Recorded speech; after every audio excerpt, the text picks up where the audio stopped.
She cried every day. Quiet tears. The kind you don't hear, but you feel.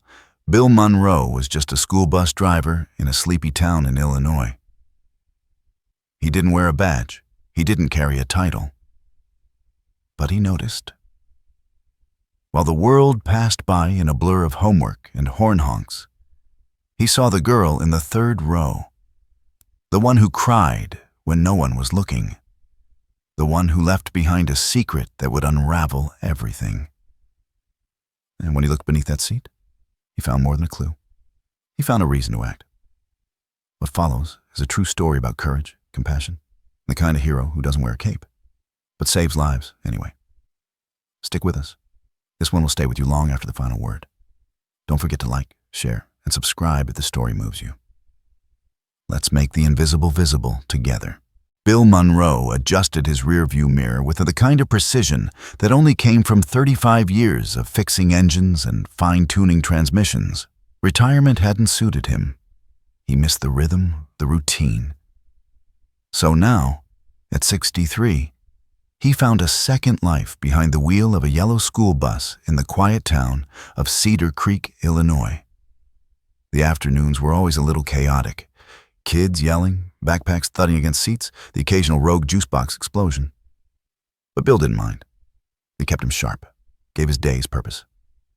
But today, like the past 3 days, something was off. Just 3 seats behind him, always directly above the floor vent, sat a girl who didn't quite fit into the noise around her. Her name, according to his clipboard, was Emily Dawson, 9th grade, transferred in just 2 weeks ago. While the other students chattered about TikTok drama and math quizzes, Emily sat in silence. Her chestnut hair fell like curtains around her face, but Bill could still see the glint of moisture on her cheeks. She didn't sob, she didn't sniffle. She just leaked sadness, quietly, constantly. He'd seen it the first time on Monday, just assumed she was new and homesick. Tuesday, he told himself, maybe it was a bad test or fight with a friend. But now it was Wednesday, and it wasn't getting better. Bill knew the signs. He'd raised 4 kids. He'd seen bruises hidden under sleeves, watched smiles flicker off too fast when someone asked the wrong question. He'd learned to trust his gut. At one point during the ride, while turning onto Elm Street, he caught a movement in the mirror. Emily leaning down, arm reaching beneath her seat, hand brushing near the vent. Then came a faint metallic clink. He called out casually, "Everything all right back there?" Her head snapped up. "Yes, sir. Just dropped a tissue." Bill nodded, but his stomach tightened. He hadn't seen her holding any tissues when she got on.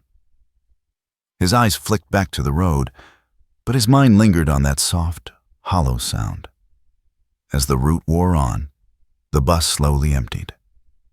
Familiar streets passed by, familiar houses. With each stop, the cheerful noise around him faded, until only 5 students remained. Emily's stop was the last. Bill risked a glance in the mirror again. She looked paler than before. Red-rimmed eyes, shoulders hunched like she was trying to disappear. When the second-to-last student stepped off, he offered her a smile. She didn't return it. The last leg of the ride was just the 2 of them. He wanted to say something. "Everything okay?" Felt too heavy.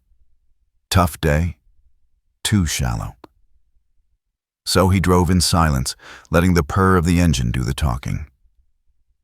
At the corner of Maple Lane, he pulled to the curb in front of a modest 2-story house. Blue siding faded with age. A sagging porch swing creaked in the breeze. Bill opened the door. "Last stop, Emily." She stood slowly, hoisting her pink backpack over one shoulder like it weighed 50 pounds.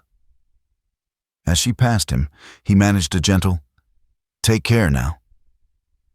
She gave a small nod without looking up and stepped off the bus. But Bill didn't pull away. Not yet. Something about her walk, slow, dragging, like her shoes were filled with cement, compelled him to act. He stood, pocketed his keys, and followed her down the bus steps. "Emily?" he called softly. She turned, startled. Fear flashed across her face like a lightning strike. "Why are you following me?" she asked, her voice trembling. I've noticed you've been upset lately," Bill said, keeping his voice low, gentle. "I thought maybe I could talk to your parents. Make sure you're okay." Her eyes widened, not with relief, but panic. "No," she said quickly. "It's nothing. Just school stress. I miss my old friends." Bill hesitated. Her voice was thin, practiced. It didn't sound like the truth. But before he could say more, the front door of the house creaked open. And that's when Bill saw him for the first time. A tall, broad-shouldered man in a flannel shirt stepped onto the porch, gaze cool and unreadable. "Emily," he called, "come inside." She gave Bill a look, half pleading, half resignation, before hurrying to the house. As she disappeared behind the closing door, Bill's instincts screamed louder than ever, and he wasn't about to ignore them. That man didn't seem concerned, Bill thought. And I'm not done asking questions. Bill Monroe had seen enough suspicious situations in his life to know when something didn't feel right. And that man, Emily's stepfather, judging by the way he barked her name, radiated trouble like heat off summer asphalt. Bill lingered by the curb, watching the house. The porch light flickered to life, even though the sun was still up, casting a yellowish glow over peeling paint and cracked steps. There was no sign of Emily at the window, no shadow passing behind the curtains, just silence. After a moment's debate, Bill pulled his key from his pocket and opened the bus door again. He grabbed his clipboard, flipped to the student roster, and double-checked the emergency contact. Emily Dawson, guardian. Richard Dawson, stepfather. He let out a quiet sigh. Richard. The name suited the man, blunt and hard-edged. Despite every voice in his head telling him to mind his business, Bill crossed the street and approached the porch. He didn't want to intrude, but he couldn't ignore what his gut was screaming. Richard opened the door just as Bill reached the bottom step. "You need something?" His tone was polite on the surface, but cold beneath. "I'm Bill Monroe," he said, extending a hand. "Emily's bus driver. I just wanted to check in. I've noticed she's been upset lately. Crying on the bus every day, actually. Thought I should say something." Richard didn't take his hand, just stared at it for a second before folding his arms across his chest. "She's a teenager," he said. "They cry. It's hormones, drama, all that." Bill nodded slowly. Sure. But sometimes it's more than that.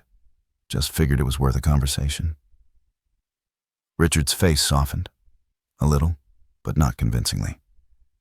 "Her grandmother died last month," he offered. "She and Emily were close.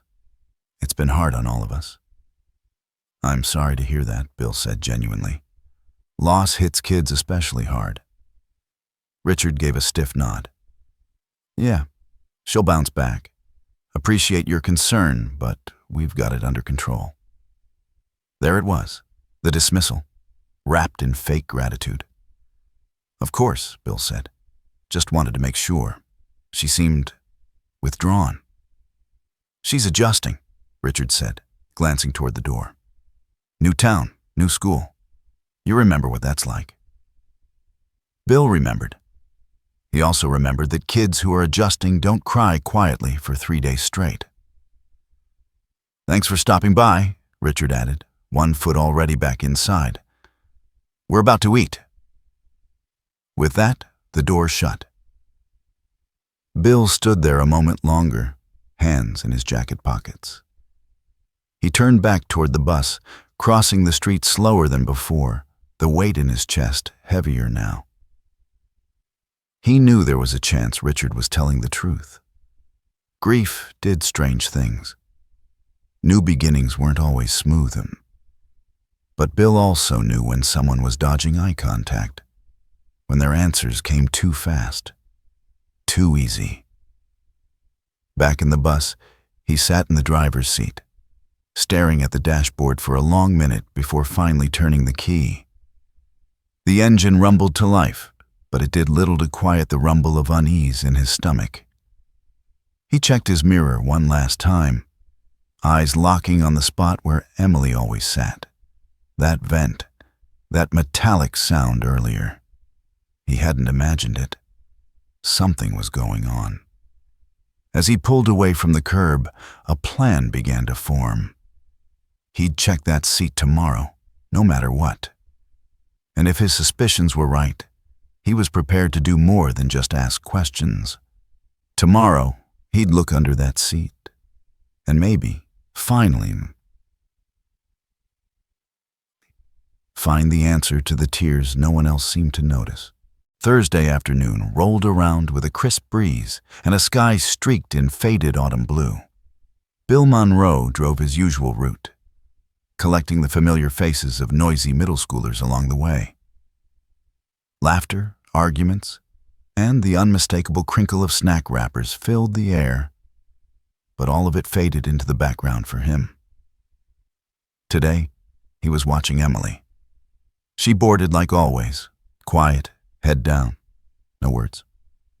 She sat in the same spot, third row, directly above the air vent on the driver's side. Her backpack landed in her lap, her arms wrapped around it like a shield. Bill tried to focus on driving, but every time he checked his mirror, she was still wiping at her eyes with the sleeve of her hoodie. Like clockwork. Stop by stop, the bus thinned out. When the last student other than Emily stepped off, Bill glanced into the rearview mirror again. She was hunched lower than usual. Then, just like the day before, she leaned forward, her hand slipping beneath the seat, fingers probing near the vent. Clink. That same faint sound, like metal brushing metal. "Everything okay back there?" he called casually. She jolted. "Yes, sir. Just dropped something again." Bill didn't press. He drove on in silence, thoughts racing. When they reached her house, she stepped off slowly, barely glancing at him. "Have a good evening, Emily," he offered gently. She didn't respond, just walked away, disappearing through the front door as it closed behind her. He waited until he was back at the bus depot, parking in his usual spot. The sun dipped lower now, casting long shadows through the windows as he started his end-of-day routine. Trash check, seat scan, clipboard wrap-up. But when he reached Emily's seat, he paused. It looked clean, innocuous.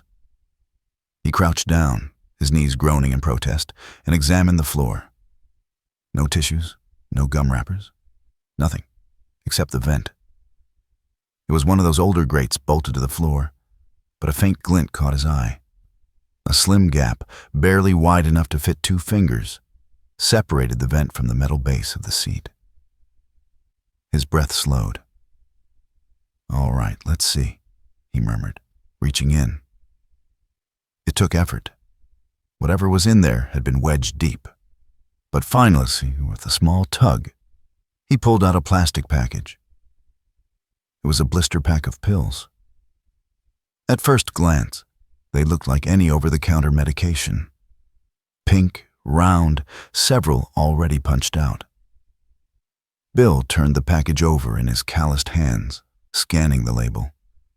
Ethinyl estradiol, levonorgestrel. His heart stopped. Birth control. A chill ran through him, sharp and immediate. He sat heavily on the edge of the seat, staring at the pills in his hand. Emily was, 13, maybe 14, and hiding birth control under her seat? His thoughts scrambled. He pulled out his phone and typed the drug name into a search bar, just to be sure. The results confirmed it. This was standard emergency contraception. Why would a girl her age have this? And why hide it here?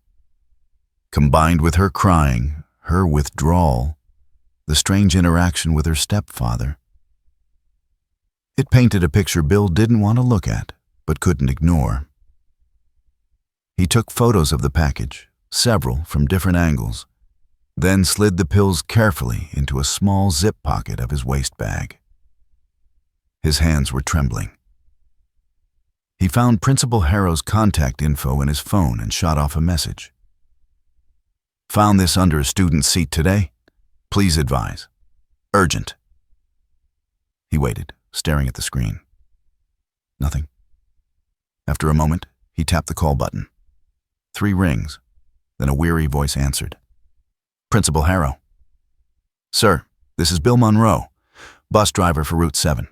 I just sent you something important. There was a pause. I'm in a meeting with the board right now. It's urgent, sir. I found birth control pills hidden under a student's seat, Emily Dawson's. I believe she's in danger. The silence on the other end stretched too long. I'll review it after the meeting, Harrow said. Unless this is a police emergency, it can wait. The line went dead. Bill lowered the phone slowly. So much for help from the top. But if no one else would take this seriously, he would. He zipped up his bag and headed to his car. Bill may have been just a bus driver, but he knew when to follow the signs, even if he had to walk the path alone. Bill Monroe sat behind the wheel of his aging Buick, fingers tapping nervously against the steering wheel. The school day had ended hours ago. The sky above Cedar Creek faded to gray, but his mind hadn't slowed since discovering the pills. He kept checking his phone, hoping for a message from Principal Harrow. Nothing. He scrolled back to the photos he'd sent. Clear, time-stamped, unmistakable. Birth control pills.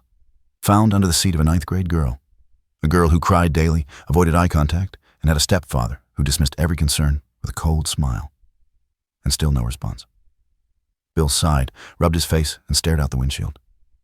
He could have gone home, poured a stiff drink, tried to sleep. But something kept him driving. A knot in his gut, tighter with every unanswered call. He found himself parked once again on Maple Street, across from Emily's house. The porch light was on, but the windows were dark. He hesitated before stepping out. He rang the doorbell. Nothing. He knocked, waited, knocked again. Still nothing. He checked the emergency contact form again on his phone, Richard Dawson's number. Dialed, straight to voicemail. Where are they? He muttered. As he stood there debating his next move, he caught sight of something familiar. Across town, maybe a mile away, the drugstore on Cedar Street had just closed. And stepping out from its side entrance, Emily.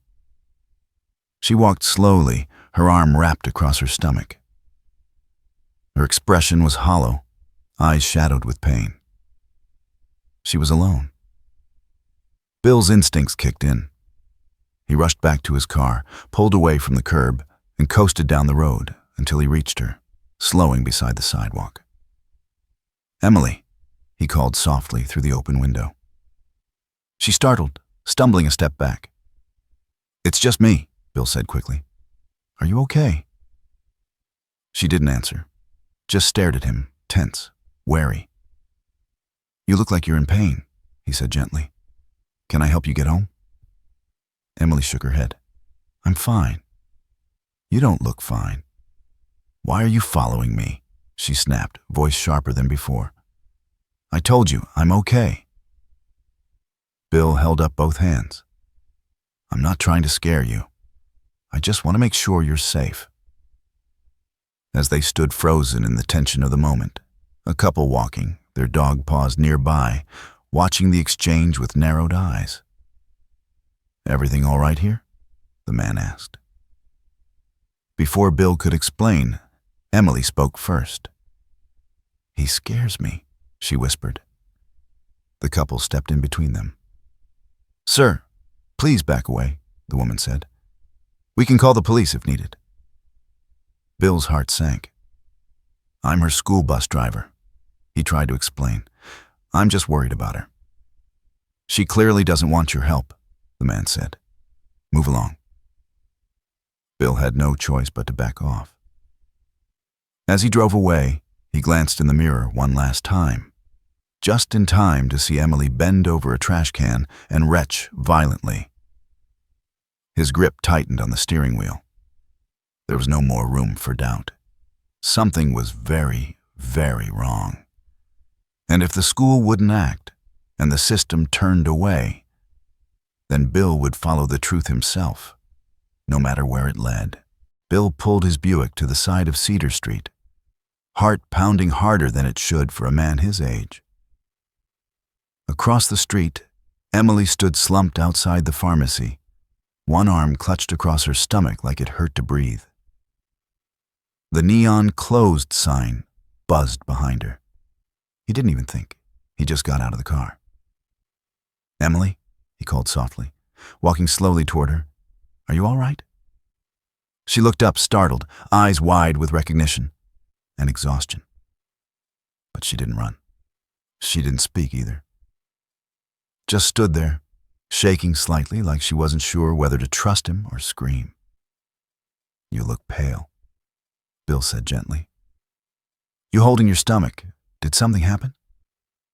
"I said I'm fine," Emily answered flatly, her voice hollow and tight. Bill glanced around the quiet street. "Is your stepfather here? Did he drop you off?" "That's none of your business," she snapped, her body tensing. "Why are you following me?" "I'm not trying to scare you," Bill said, lowering his voice. "I've just been worried. You've been crying on the bus. You hid something under your seat. I saw you come out of a pharmacy, alone, and now you're in pain. You don't have to say anything. But if something's wrong, I can help." Her eyes flicked to the ground, then back at him. Just then, a couple in jogging clothes walked past. They slowed when they saw Bill standing close to a visibly distressed teenage girl. "Everything okay here?" the man asked, stopping. Emily froze. Then, almost too quietly, she said, "He scares me." Bill blinked. "Wait, no, I'm not." "Sir, I think you need to leave," the woman said sharply, stepping protectively in front of Emily. "We can call the police." "No, please. I'm her school bus driver." Bill tried to explain. "I'm just checking." "Then this is wildly inappropriate," the man interrupted. "You shouldn't be approaching a student off hours like this." Bill felt the weight of their judgment crush him. He took a slow step back, swallowing the knot in his throat. "All right," he said, voice low. "I'll go." As he got back into his car and pulled away, he looked into the rearview mirror. Emily was still standing there. Alone now, the couple having continued their jog. And then, as if her body couldn't take any more, she lurched over a nearby trash can and vomited violently. Bill's heart clenched. He'd seen this before, not just in his daughters, but in his wife decades ago. Morning sickness. He tightened his grip on the steering wheel, 100 thoughts racing through his head. And just when he began to doubt whether he could do anything more, he saw the pharmacy door open again. A tall man stepped out, late 30s, stocky, wearing a faded baseball cap. It was Richard. Greg, he reminded himself. No, the man's name was Greg Whitmore, not Richard Dawson, like Emily's emergency form claimed. Bill knew faces. He recognized him now. And suddenly, it all clicked. Greg didn't just pick up Emily from the pharmacy. He worked there, maybe even owned it. Emily trudged toward him, head down. Greg said something Bill couldn't hear, but he handed her a drink. Could have been water. Could have been something else. Bill didn't wait to find out. He watched as Greg and Emily got into a tan sedan and pulled away. Bill hesitated, then made a decision. He turned the key, signaled, and merged back into traffic, keeping a safe distance behind the sedan. He wasn't following out of suspicion anymore. He was following because now he was sure. And if the pills, the pain, and the fear weren't enough to raise alarms, then following Greg Whitmore tonight would either confirm everything or lead Bill to the truth. Emily couldn't speak.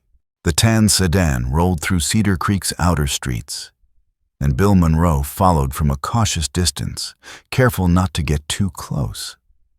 His instincts were no longer whispering. They were screaming. And after years behind both wrenches and steering wheels, Bill had learned to trust that voice. Greg's car took a few casual turns through town, passing the high school, the laundromat, then veering toward the industrial side of Cedar Creek. At first, Bill thought maybe he was heading home. But then the sedan pulled into a small strip mall and parked behind a narrow brick building. The flickering sign above the shop read, "Whitmore's Spirits, a liquor store." So Greg was the owner. It made sense now. The reason he wasn't home when Bill knocked, the quick access to pills through pharmacy connections, the cash-based business that often stayed open late. Bill eased into a spot across the street and waited, watching. Emily looked tired, almost ghostly as she stepped out of the car. Greg said something, then gestured for her to wait as he walked to the store's side entrance. Moments later, he returned, locking up, and they both got back in the car. Not heading home. They turned onto the highway instead. Bill's stomach dropped. There was nothing out that way except farmland, a cemetery, and the town's biggest public park, Willow Lake Reserve. They drove for about 20 minutes before turning into the gravel entrance of the park. It was after hours. The sun had dipped low, and though it wasn't quite night, the long shadows made everything feel colder. Sparse lamplight dotted the paths. Only 2 other cars were in the lot. Bill pulled in a few rows behind and killed his headlights. From the cover of his windshield, he watched.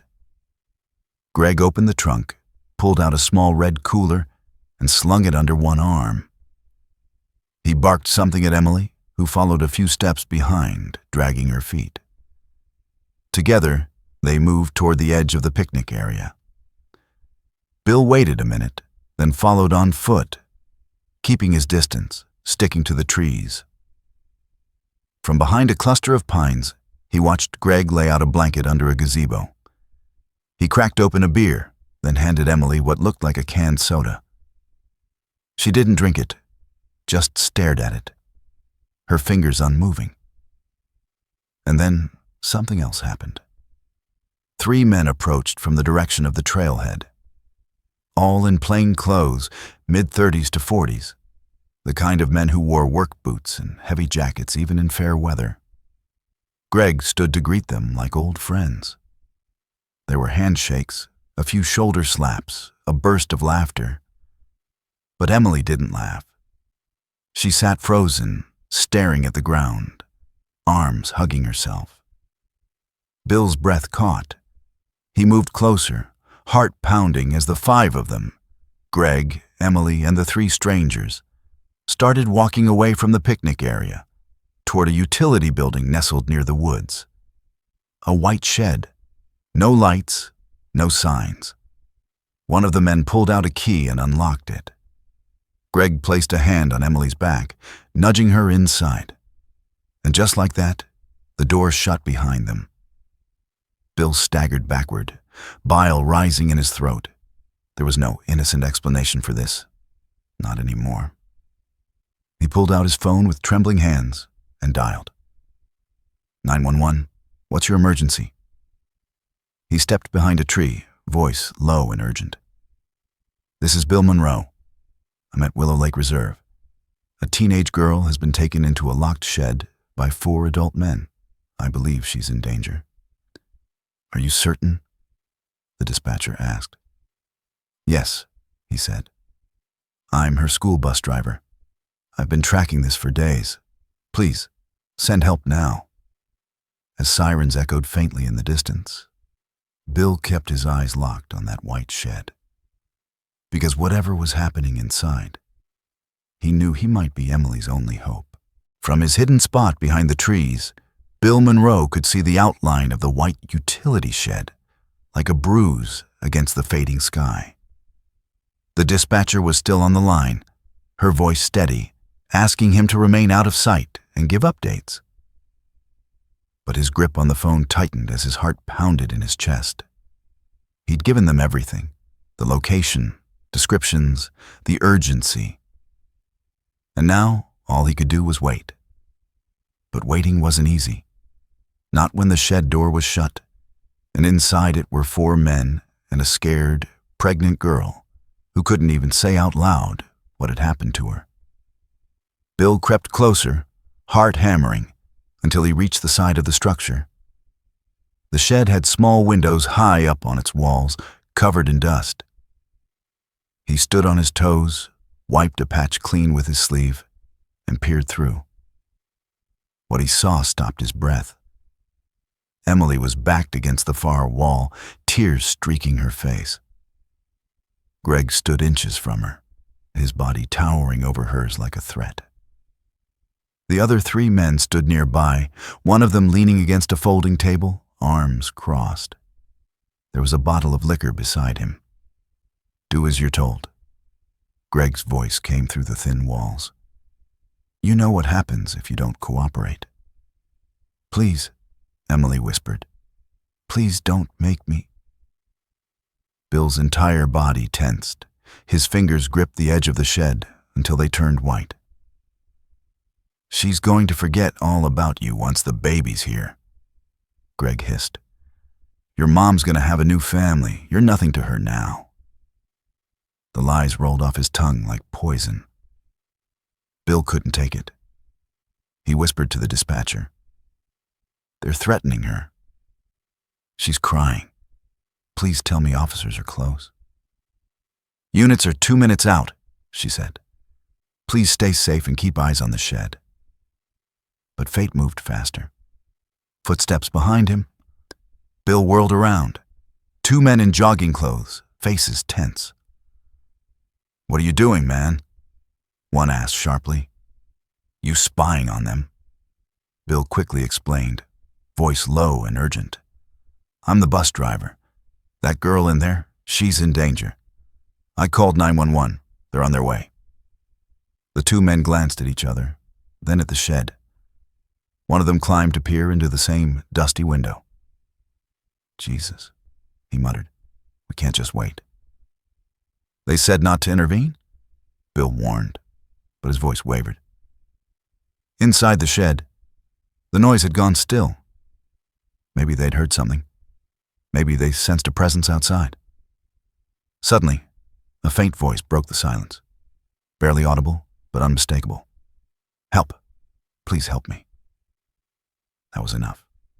The taller jogger marched straight to the door and pounded on it with his fist. "Hey, open up, right now." No answer. "Police are coming," the other shouted. "You better open this damn door." Then, like salvation, the sound of sirens screamed in the distance, growing louder by the second. 2 police cruisers tore into the park, lights flashing, tires spitting gravel. Officers leapt out before the cars fully stopped, weapons drawn, shouting commands. "Police, come out with your hands up."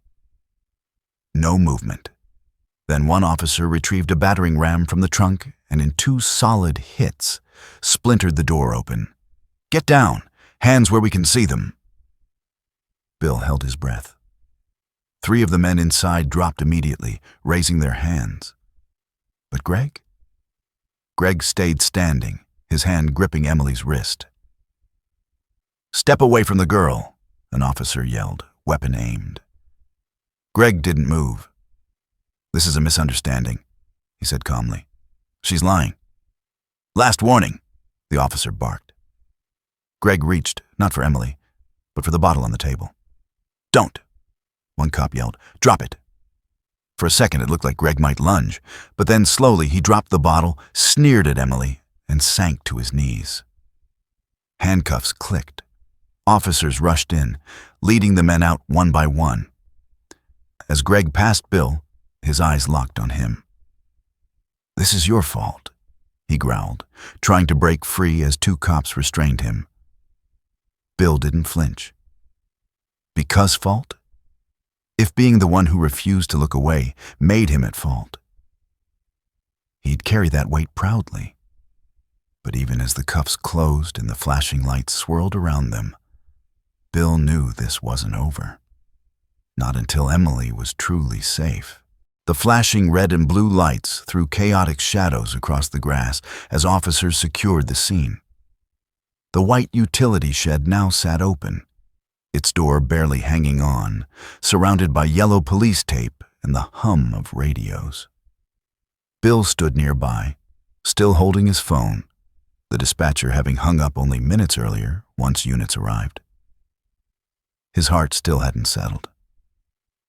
Emily sat huddled at the far corner of the shed, her back against the wall, arms wrapped around her knees. She wasn't speaking, not yet. An officer, a young woman with soft eyes and a steady voice, knelt beside her. You're safe now, she whispered. It's over. Emily blinked, her face streaked with tears, but she didn't respond. The three other men had been loaded into patrol cars without incident. Greg, however, had put up a fight. Even now, he thrashed in the back of a cruiser, yelling through the glass. Bill stepped away, giving the girl space.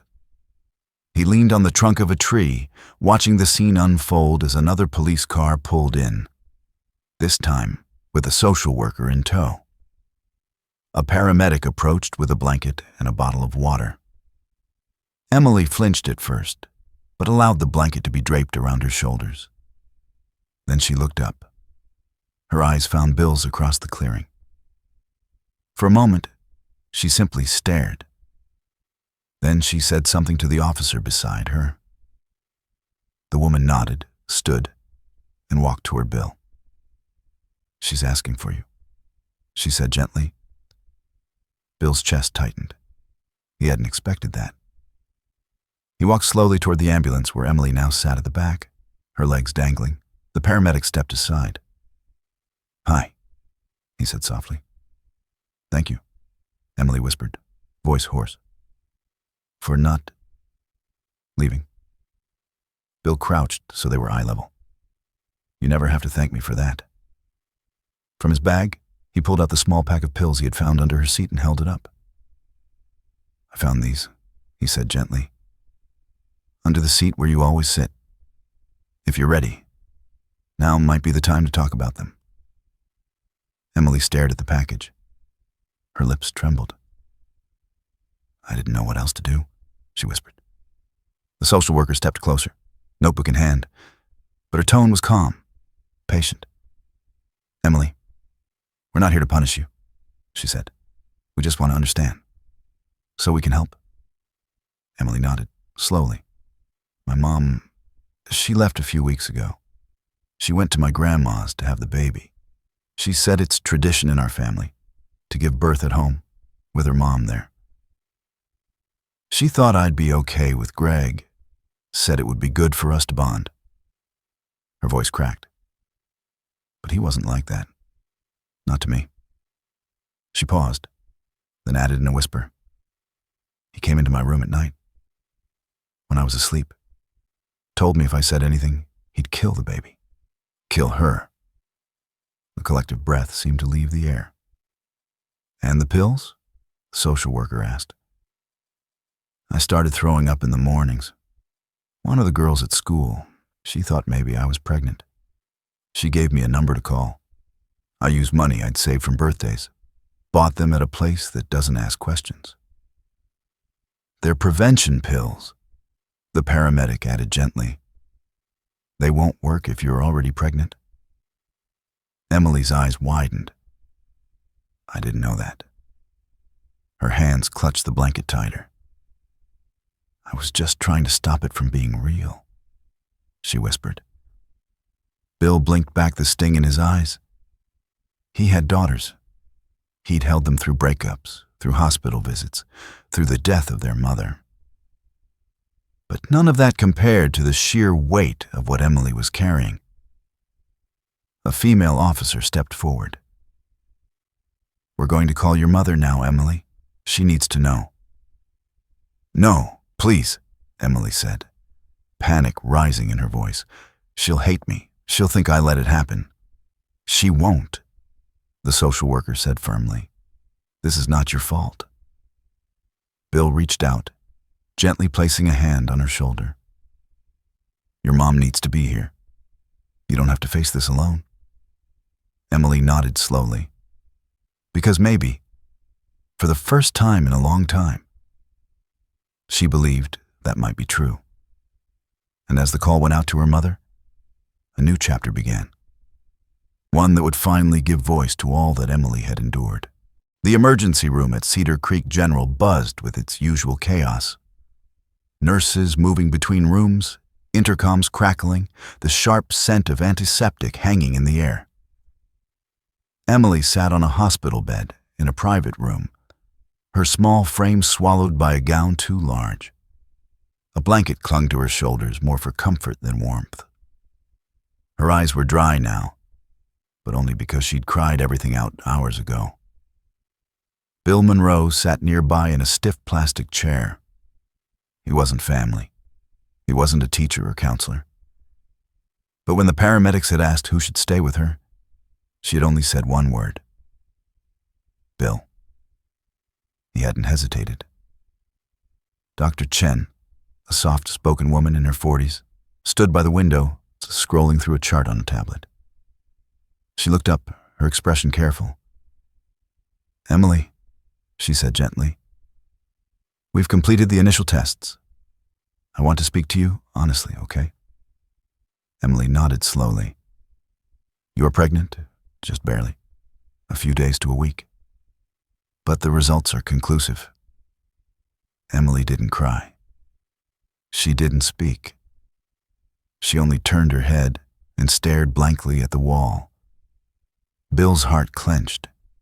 He could see the way her fingers dug into the blanket, like she was holding herself together, stitch by stitch. I'll give you two some time, Dr. Chen said, before stepping out. A few minutes later, voices echoed from the hallway. A woman's frantic cry, "Where is she? Where's my daughter?" Then the door burst open. Emily's mother, Laura Carson, rushed into the room, followed closely by an older woman with graying hair and the same determined set to her jaw. Emily's grandmother. Oh my God, Laura whispered, tears welling. Emily, baby. What happened? Emily looked up, her defenses cracking. Mom. Laura gathered her into her arms, holding her tight. For the first time that day, Emily let herself melt into someone's embrace. I'm so sorry, she whispered into her mother's shoulder. I didn't know what to do. I didn't want to ruin everything.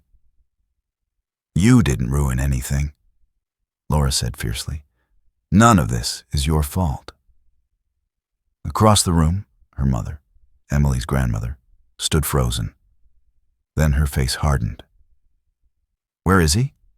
She asked no one in particular. Where is that monster? Bill cleared his throat.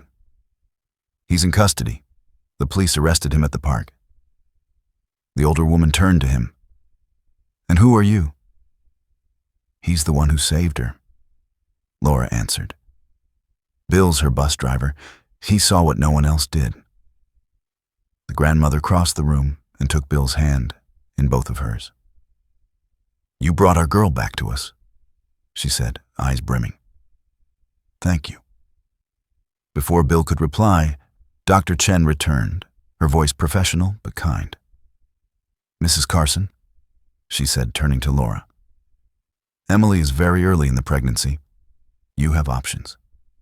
We can talk about them whenever you're ready. Laura looked at her daughter, then back at the doctor. "Not now," she said. "Let me just sit with her a while." Bill stood. "I'll give you all some privacy." But as he turned toward the door, Emily called out, "Wait." He looked back. "I want you to stay," she said, "just until I talk to them." Laura looked at Bill for a moment, as if seeing him for the first time, really seeing him. "You've been with her through all of this?" she asked. Bill nodded. "From the first tear on the bus." Laura motioned toward a chair. "Then stay." They talked for nearly an hour. Emily told her mother everything. How Greg started creeping into her room late at night. How he told her she was worthless, that her mother would abandon her once the new baby came. How he threatened her if she ever spoke up.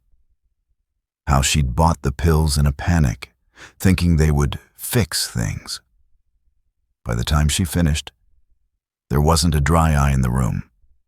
And when Dr. Chen returned, Laura was ready. "We'll discuss all options," she said. "But Emily's not carrying that man's child. Not one more day." Bill placed a hand on Emily's shoulder. "No matter what happens next," he said, "you're not alone anymore."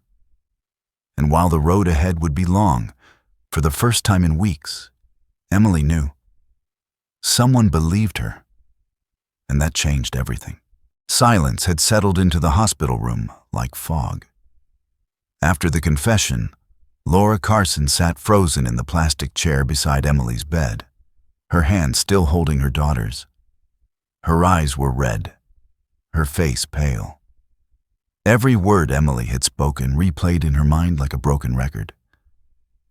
"I thought he loved me," Laura whispered. "I thought he loved us." Across the room, Emily's grandmother stood by the window, arms crossed tight, her jaw locked. She had said little since the confession, her silence more telling than words. "I should have known," Laura murmured. "All those nights he made excuses not to visit me.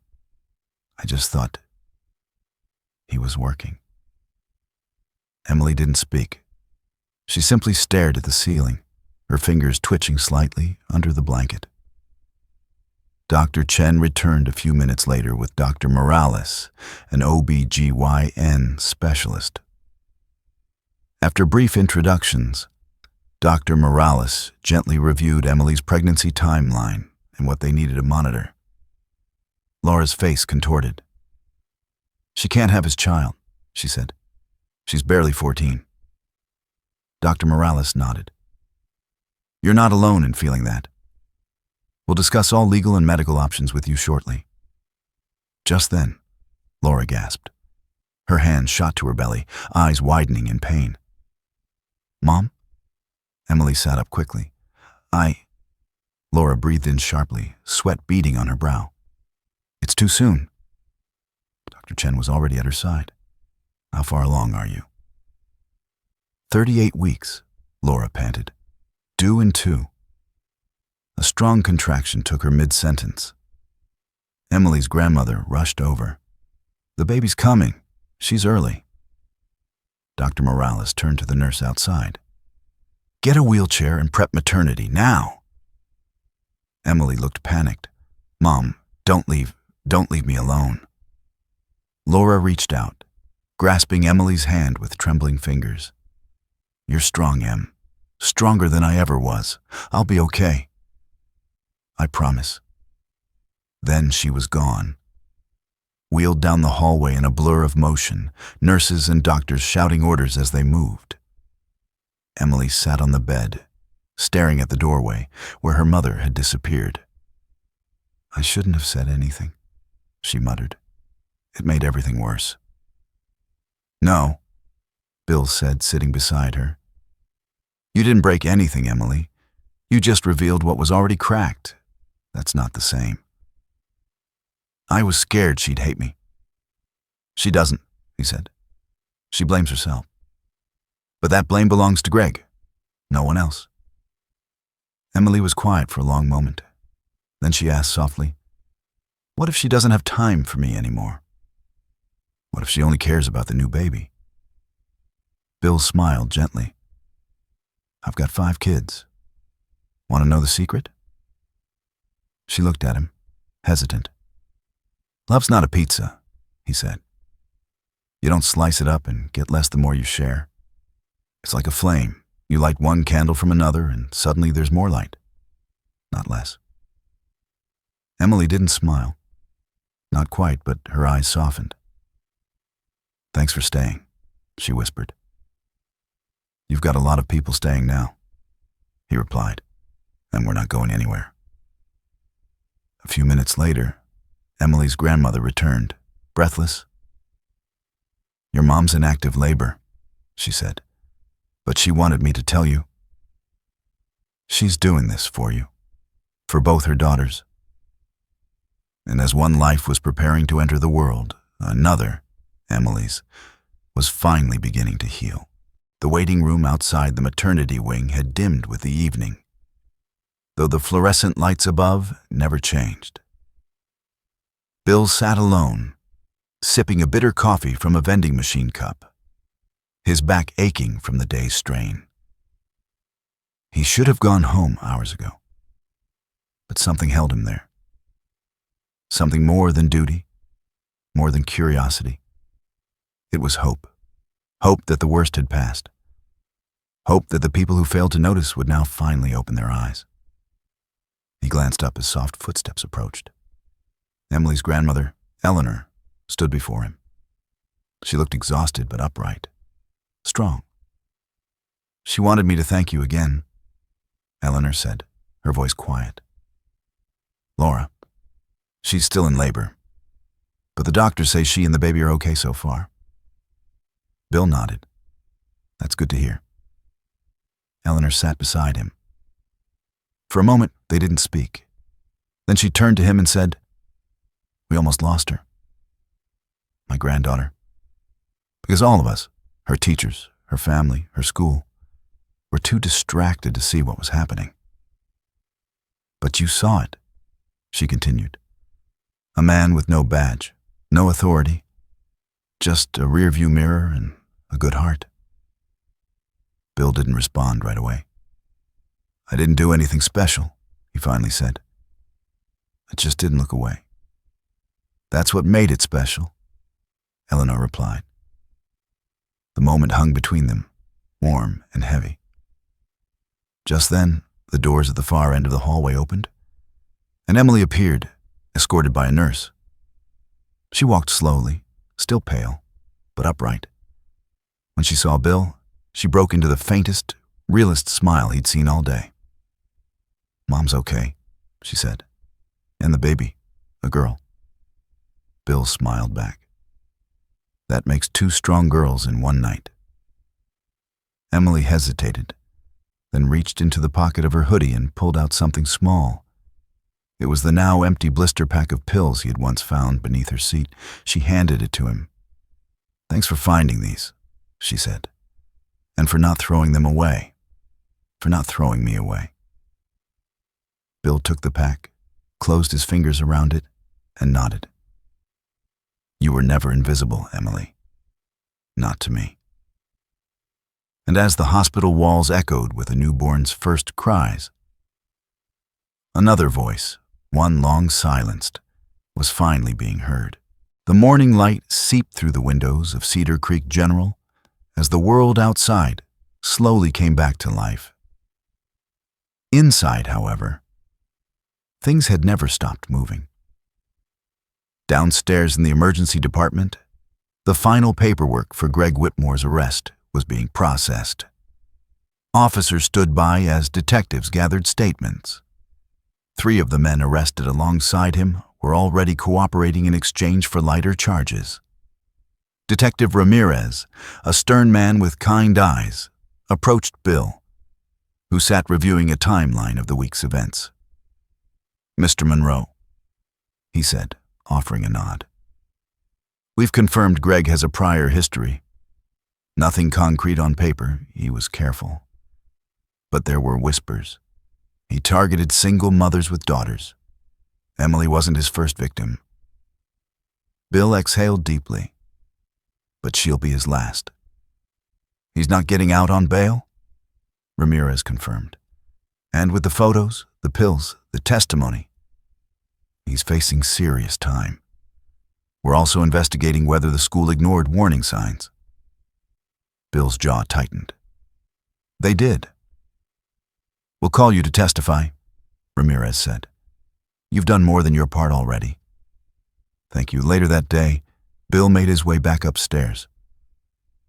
Emily had been moved to a recovery suite, and Laura was now resting in the maternity wing. When he arrived, Emily was sitting in a chair by the window, gazing out as the sun painted the rooftops in gold. Her grandmother was folding a baby blanket nearby. She wants to see you, Eleanor said softly. Bill stepped inside. Hey, he said. Emily turned, her expression calm but serious. They named her Lily, she said. My mom's baby. She's tiny, but loud. Bill chuckled. That's a good sign. Emily nodded. I held her for a few minutes. I didn't think I could, but I did.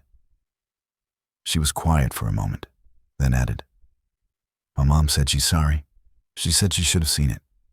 Should have been there. She's trying to make it right, Bill said gently.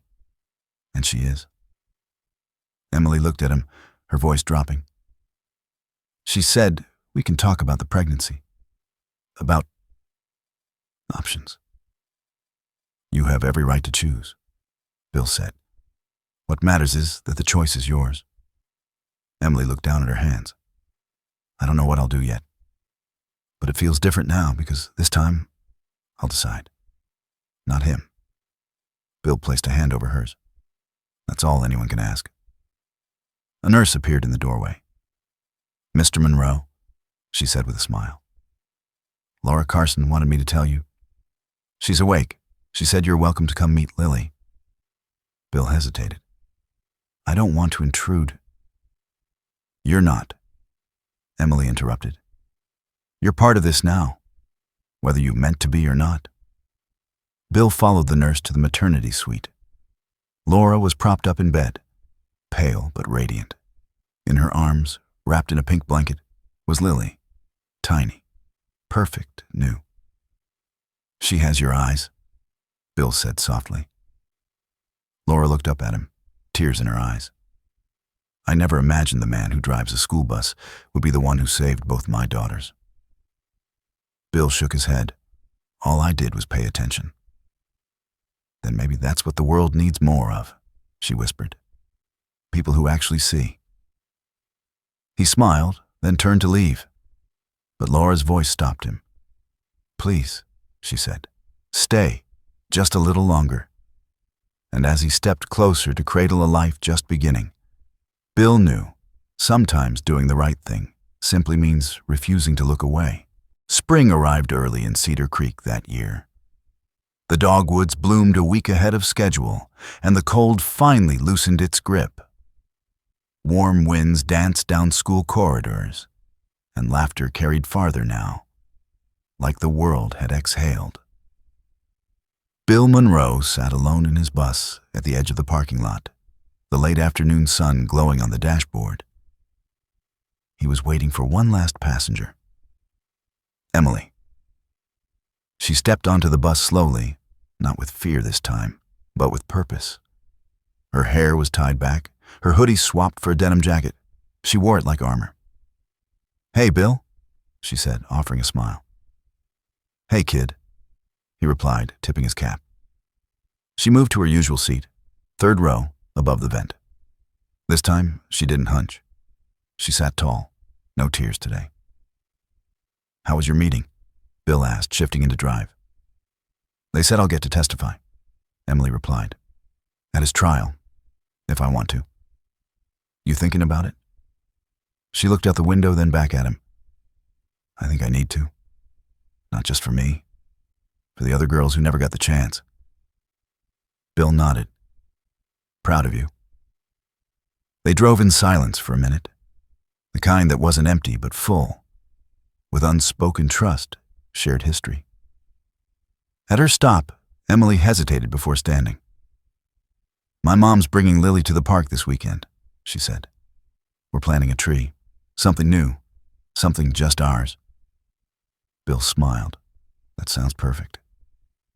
Emily lingered by the door. "I decided," she added softly, "about the pregnancy." He didn't press. "I'm not keeping it," she said, "but I'm not hiding it either. I won't be ashamed of what happened. I want my life to start without his shadow." Bill's chest tightened. "That's brave, and that's yours to decide. Always." She gave a small nod and stepped down, pausing on the sidewalk. "You know, I used to think no one could see me, like I was invisible." "You were never invisible," Bill said. "Some people just don't know how to look." She smiled wider this time. "Well, thanks for teaching me to see myself." He watched her walk toward the house, not dragging her feet, not hunched in fear, just walking, steady and strong. The door opened before she even reached it. Laura stood holding Lily, beaming. They wrapped Emily in a hug before going inside. Bill exhaled. His shift wasn't over yet, but in that moment, something settled inside him, like closure, like peace. A few weeks later, he received a letter, typed neatly on white paper, folded into a pink envelope with "To Mr. Bill Monroe" scrawled in blue ink. It read, "Dear Bill, thank you for seeing me when no one else did. For believing me when I couldn't even say the words. For reminding me that my story wasn't over, and that I could write the rest of it. Lily will grow up knowing what courage looks like, and so will I. You didn't just drive a bus, you drove me out of the dark. Love, Emily." Bill placed the letter on his mantel, next to a photo of his late wife and their children. That night, as the wind shifted through blooming trees outside, he looked around the quiet of his home and whispered to himself, "One voice can change everything." Because sometimes, the smallest act, watching, listening, caring, is how we light the way for someone who's lost in the dark. Not all heroes wear uniforms. Sometimes they drive school buses. Sometimes they ask the quiet kid if she's okay. Sometimes they don't look away when things feel wrong. Emily's story is not rare, but Bill's response, tragically rare. In a world that moves fast, where silence is easier and institutions often fail the most vulnerable, choosing to care is radical. Choosing to act is revolutionary. Bill didn't have training in law enforcement. He didn't carry authority. He simply had eyes that paid attention and a heart that couldn't ignore suffering. From that one choice, to investigate, to speak up, to believe, a child's life was saved. A predator was stopped, and a family began to heal. So what do we take from this? That your kindness matters, that your questions matter, that your presence might be the only light someone has left. If you see something, say something. If you feel something's wrong, trust that feeling. Because saving a life doesn't always mean running into burning buildings. Sometimes it just means noticing the girl in seat 3 and caring enough to ask why she's crying. If this story touched your heart, leave a comment below. And if you know a Bill in your life, tag them, thank them. We need more people like him.